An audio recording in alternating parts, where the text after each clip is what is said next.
Le mercredi, c'est un jour bonus. Roderick et sa sœur Marie enchaînent 2 cours. Chez Arcadance, après le hip-hop, Roderick fait du break. Et Marie, elle, enchaîne avec du classique à la Galerie de la Danse. Il est 21h30, le cours est fini. Et c'est un peu comme cela presque chaque soir. Donc demain, tu peux venir me chercher à 16h. Ouais, je vais me débrouiller. Parce que du coup, j'ai danse à 16h45. 16h au lycée, puis on ira directement à la galerie de Direct. danse après. Ouais. Ok. Chez les Thévenoud, la danse envahit le quotidien, une passion qui chasse le stress. Quand on se défoule beaucoup, du coup, on se libère et on a moins... Pas moins peur, mais on a moins de choses. On est moins contrarié sur des choses. Nous, on les a vus progresser et c'est vrai qu'on les voit aussi du coup plus épanouis. Et pour vous, c'est pas vécu comme un sacrifice en termes de temps, d'argent, tout ça? Pas du tout. Ça nous fait plaisir pour eux. Bon, des fois, c'est un peu fatigant.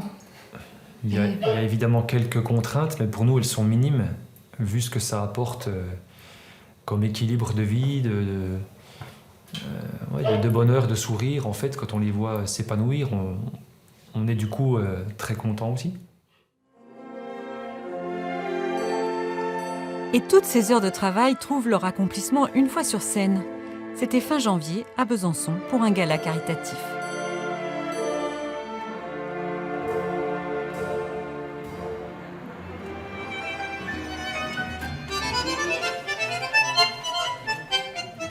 Tanguera et Tanguero ont mis leur danse au cœur de leur vie.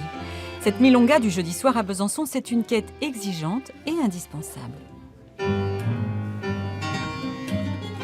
Cette danse, elle nous fascine, quoi. On est un peu comme, je sais pas moi, scotché à cette musique. C'est du partage. Ça donne du bonheur. Ouais. C'est évident, évident. La voilà la clé du bonheur pour les danseurs. Chercher toujours et encore à surmonter la complexité de leur art. Patricia Marie a connu l'ivresse des scènes internationales de danse contemporaine. Ici, elle retrouve ce qu'elle aime tant. Cette liberté qu'on a avec la technique de rendre sa danse personnelle. Ça, c'est la philosophie de la danse contemporaine quand même. Hein. Et aussi du tango argentin. Et vous pourriez ne pas danser du tout ? Non. Non, je ne pourrais pas ne pas danser du tout. Non. On peut pas tricher, donc avec la danse, on danse comme on est. C'est le langage le plus difficile parce qu'on s'exprime sans mots en fait.